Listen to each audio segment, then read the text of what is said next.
हमारा कुछ भूल गए, हम कुछ छूट गए।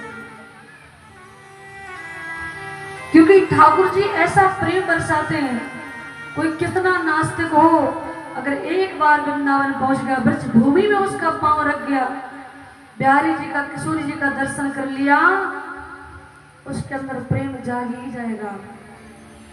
हम कह रहे प्रैक्टिकल करना, अनुभव करना। आप कभी ऐसे में किसी जगह पर बैठकर भजन करोगे, आपका मन नहीं लगेगा और आपको एक संकोच लगेगा कि हम भजन कर रहे हैं, कोई कुछ लोग क्या कहेंगे मुझे, कुछ लोग क्या कहेंगे। पर वृंदावन में लाज नहीं लगती, शर्म नहीं लगती और मन बढ़ता है कि देखो सब भजन कर, हमें भी भजन करना चाहिए। तो सबका भजन करने का मन बढ़ता, क्योंकि ब्रज भूमि का ऐसा प्रकार है। भक्ति की अगर बात करें तो वृंदावन में भक्ति का स्थान वृंदावन में, और वैराग्य का स्थान है अयोध्या में। अगर वैराग्य का अनुभव करना है तो अयोध्या में जाकर देखना।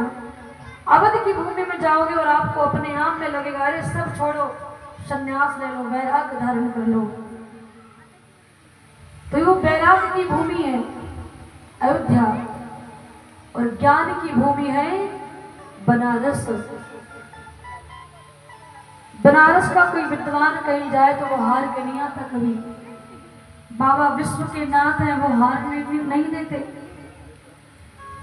तो ज्ञान वैराग्य तीनों अलग अलग जगह। तुम्हारा वृंदावन में जो जाते हैं वो बिहारी जी के प्रेम में, किशोर जी के प्रेम में पागल हो जाते हैं। कहा जाता है कि जिसको दुनिया का भूत लग जाए, भूत चपट जाए, उसको भगाने का तो कोई उपाय है, पर जिसको नंद का भूत चिपक जाए उसके भगाने का कोई उपाय नहीं। दुनिया के पागल खाने से, आगरा के पागल खाने से कोई पागल ठीक होने की उम्मीद रखते हैं कि वो ठीक हो सकता है, पर बिहारी जी का पागल अगर कोई हो जाए उसके ठीक होने की उम्मीद नहीं लगती। एक बार ये गोपी के चित्त में ठाकुर जी चिपक गए। अब गोपी परेशान, जब भी यमुना जी में जल भरने जाए तो ठाकुर जी का आभास होने लगे और ठाकुर जी पहुंच भी जाए। जल भरे, उसको लगे ये मटका तो भारी, अब उठाऊंगी कैसे, तो कहती ठाकुर जी तो इनसे उठवा लेती हूँ। अरे लालच नहीं, मटके को उठवा तो मेरे सर पर रखवा दो।